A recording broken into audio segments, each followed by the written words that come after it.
This is one of those stories that's difficult to talk about, not because it's controversial, but because it's tragic. A 31-year-old pastor is dead. Children lost a father, a church lost its leader, and a community is left trying to make sense of it all. This video is not about gossip or speculation, it's about responsibility and why how a church is run matters just as much as what's preached from the pulpit. In late December 2025, Elba Zion Missionary Baptist Church in Montgomery, Alabama announced the death of its senior pastor, D'Quarius Green. According to Alabama news outlets, Pastor Green was shot on December 23rd during a domestic incident inside a home in the Level Plains area. He later died in the hospital on December 27th. Authorities have confirmed the shooting occurred during a domestic dispute. No arrests have been made. No one has been formally charged, and the investigation remains ongoing. There has been speculation online, but law enforcement has not confirmed those claims yet. Now, out of respect for everyone involved, I will not speculate or assign any guilt. All parties are presumed innocent unless proven otherwise. What can be discussed is what this situation reveals about leadership, accountability, and church structure. Usually, when situations like this happen, the conversation often shuts down. People feel like questioning leadership is just disrespectful. Like accountability is an attack on faith. It's not. We all can agree that churches are a sacred place. But they are also institutions. They manage money, power, influence, trust.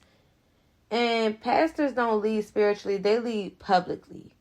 Running a church requires more than just passion or a calling. You have to have accountability, oversight, transparency, and boundaries.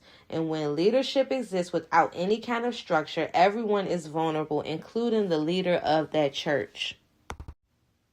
According to reporting, Pastor Green previously faced misdemeanor domestic violence charges that were later dismissed after the alleged victim declined to testify. And dismissals do not automatically mean nothing happened. Often they just reflect maybe pressure, some fear, financial dependence, or emotional control, especially in faith spaces. And this is where the church struggles. Too often, abuse is minimized, issues are spiritualized, reputations are protected, and people are told to pray instead of being protected. Faith should never be used as a shield against accountability. So this is not about tearing down one pastor or one church. It's about how often churches lack systems to respond when leaders are struggling or if allegations are made. Are concerns investigated or are they just being ignored? And who's holding the leadership accountable? Accountability should not be punishment, but it's definitely prevention when it comes to the people that you're talking to, your congregation. It's very important. I think we can hold compassion and accountability all in the same time, right? We can mourn a life lost. We can still acknowledge that leadership needs some scrutiny.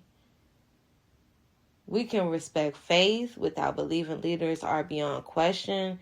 These are not opposites. They're actually necessary together. This story should never be reduced to just some online headlines or some arguments. It should challenge churches to do better. Because faith should be a place of safety. Leadership should be responsibility. You're not immune. Like, you get what I'm saying?